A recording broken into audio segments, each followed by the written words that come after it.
Sebelumnya gue mau ngenalin diri gue dulu. Nama gue Egi. Tapi bukan pemain bola ya. Tapi kalau bola bekel, gue jago. Gue lahir dan besar di Jakarta. By the way, sekedar cuap-cuap, umur gue sekarang 18 tahun.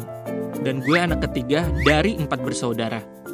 3 anak laki-laki dan 1 perempuan yang paling bontot. Abang gue yang pertama masih kuliah di Jakarta. Terus abang gue yang kedua udah kerja. Lalu kalau adik gue sekarang mondok di Bogor.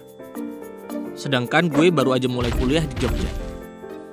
Di sini gue mau cerita sedikit tentang kehidupan gue. Mungkin bisa dijadiin pelajaran hidup juga buat kalian. Bisa dibilang gue hidup dari keluarga yang broken home. Tapi gue gak mau disebut kalau gue anak broken home. Soalnya agak gak enak didengar gitu.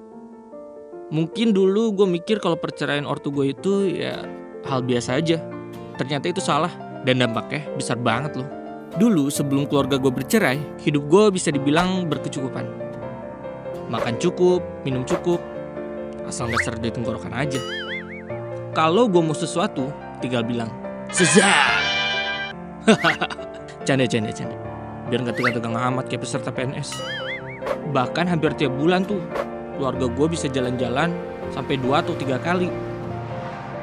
Pokoknya hidup gue masih adem ayem. Tapi gue akuin kekurangannya ya keluarga gue emang jauh dari kata agama.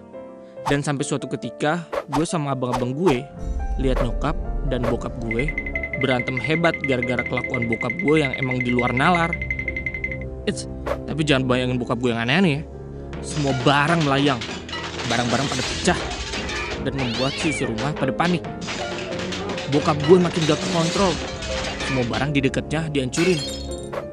Kita di situ cuma bisa diem dan melihat apa yang dilakuin sama bokap. Kalau ada yang bertanya, kenapa gue dan abang-abang gue cuma bisa diem? Ya karena pas saat itu kita masih kecil dan polos gitu. Anak SD ingusan kayak kita yang kencing aja masih lomba jauh-jauhan, tahu apa masalah orang tua. Makan gak habis aja dikata nasinya nangis. Terus kita iya ya baik. Semenjak saat itu nyokap dan bokap gue jadi sering berantem dan perekonomian mulai memburuk. Sampai suatu saat rumah, mobil, kontrakan, dan usaha-usaha kita habis terjual. Bahkan Tamiya dan Beyblade gue juga habis dikiloin. Di situ posisi keluarga gue masih nyatu ya. Cuma emang kehidupan keluarga gue yang retak. Bokap gue tuh main perempuan. Kalau main PS sih ya ayo-ayo aja. Tapi ini main perempuan. Dan kacaunya perempuan itu jadi nyokap tiri gue sekarang. Gak mau kalah dari bokap, akhirnya nyokap gue juga ngelakuin hal yang sama. Mungkin nyokap ngelakuin hal yang sama karena terpaksa oleh keadaan. Akhirnya kedua orang tua gue sepakat untuk bercerai. Dan sekarang nyokap gue pulang ke kampungnya di Padang. Sedikit sakit sih, tapi ya gue jalanin aja karena jadi cowok itu harus strong. Terus gue bertiga hidup masih dibiayain sama bokap gue. Kecuali abang gue yang kedua. Dia lebih milih tinggal sama saudara. Dan di situ kehidupan gue berubah 180 derajat. Yang dulunya gue orang baik-baik sampai jadi orang yang bangsat kayak gini. Namanya juga anak broken home. Pelan-pelan tapi pasti ngerasa sedih, marah, galau, bahkan insecure. Jujur ketika gue mulai sadar akan kenyataan, gue makin tertekan dengan beban ini. Gue gak tahu arah dalam menentukan tujuan. Disitulah gue jadi kenal namanya pergaulan bebas.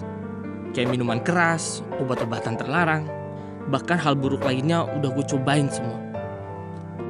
Mungkin semua ini bentuk pelarian gue dari kenyataan. Coba bayangin, anak kelas 1 SMP kayak gue udah jadi orang yang kelas kepala.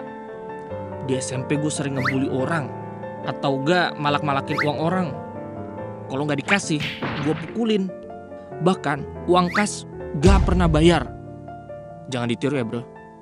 Karena mungkin saking bandelnya, pas SMA gue dipondokin di Tangerang.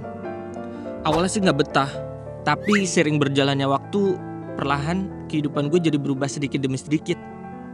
Gue jadi lebih mengerti tentang agama, tahu mana yang baik dan mana yang buruk. Bisa jadi bekal buat gue nanti dan pas udah lulus mondok. Gue balik lagi ke Jakarta, terus bergaul lagi sama kawan-kawan gue yang dulu. Tapi sekarang gue bergaul udah agak jaga jarak sama mereka supaya gak terjerumus lagi. Anjay, alim kan gue? Terus akhirnya gue nyoba kuliah di Jogja. Kenapa gue milih Jogja? Karena ya emang gue udah gak nyaman banget sama kehidupan di Jakarta. Salah satu alasannya, gue sering banget berantem sama bokap. Dan di Jogja gue gak ketemu sama dia dan gue ketemu sama orang-orang baik. Selama kuliah dan tinggal di Jogja, gue hidup gak neko-neko. Di sini gue lebih sering tahan keinginan gue yang mau ini itu. Pas gue lagi nyantai di kosan sambil denger radio, nggak sengaja keputar lagunya Last Child, Diari Depresiku. Beuh, nyentil banget men ke hati. Kalau dipikir-pikir, liriknya relate banget sama gue. Terus yang paling gue sesalin sampai sekarang, badan gue itu udah gak bersih gara-gara pergaulan gue yang dulu. Dan gue kasihan banget sama adik gue yang perempuan karena masih kecil udah ngalamin pahit hidupnya kayak gini. Adik gue cerita selalu nangis karena iri dengan teman-teman yang keluarganya harmonis dan berkecukupan.